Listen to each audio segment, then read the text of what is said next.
Hello, hello. I just wanted to hop on real quick and talk some things about finance since tomorrow is tax day. Of course, it's a little bit too late to do anything about it this year, but you can definitely use these things for next year. So, my name is Amanda, and here we talk everything about how to uplevel and empower women so they can live their best life. And today we're talking finances, because that is a huge, huge part.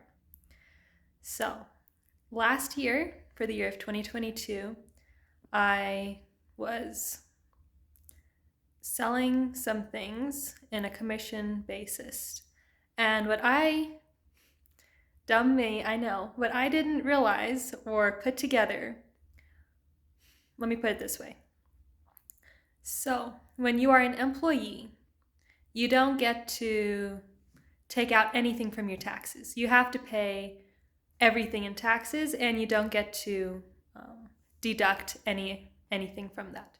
So whatever, say you're making $5,000 a month as an employee, well, before you even get the money, the taxes are being taken out. You can't reduce your $5,000 with your own expenses before you pay tax. And that is the advantage of being a business owner, is because if you make $5,000 in a month, you can deduct expenses like office supplies, food, like if you're taking somebody out to eat, like all those things. Or if you buy a brand new car, those all go under expenses so that you can just have $100 left and then pay tax on just the $100. So what I did was I was doing this commission thing, and I made quite a bit, and I was going to have to pay quite a bit in taxes. And the part that I failed to do was when I signed my name and everything signing up for this, I put in my personal stuff, my personal information.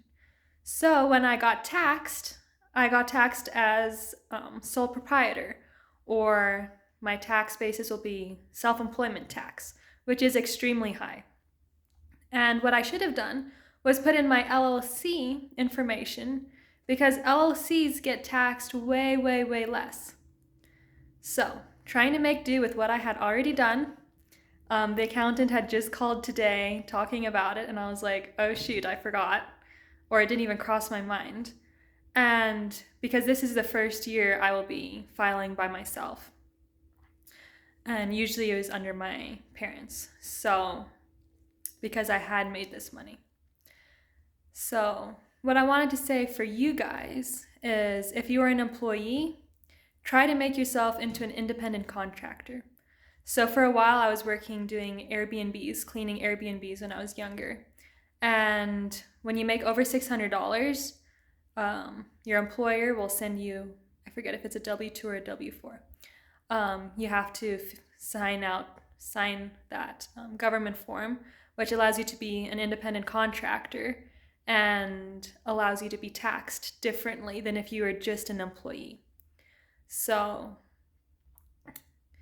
like I already explained, with an employee, you don't get to deduct any expenses. You just have to pay everything in tax. And that is not a smart way of making money.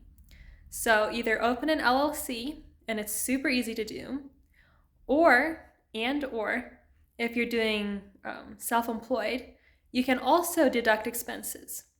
So what I was doing today was I was putting together all my receipts I had saved up, my credit card bill statements and everything, to show like gas I had paid, office expenses, business expenses, all those things, so that I can send those to my accountant and she can deduct those expenses, so that I will hopefully pay very little in taxes instead of a whole bunch. Okay? Because you worked hard for your money, so it's time to be smart about it. So if you're working somewhere, ask if you can be an independent contractor instead of just an employee. And that saves your employer money, because they have to pay so much in taxes along with you because of you being an employee. Okay? So if you want to know more, a super amazing video to watch is Amy Sangster, Amy, and then her last name is Sangster. go to her YouTube and watch one of her recent videos. It's like 3 or 4 from the top with Jeff Bezos on the cover. And she talks about how to do this. And it is a super amazing video. I encourage you guys to watch it if you want to know more and save your money and be smart. So I'll see you in the next one. Bye.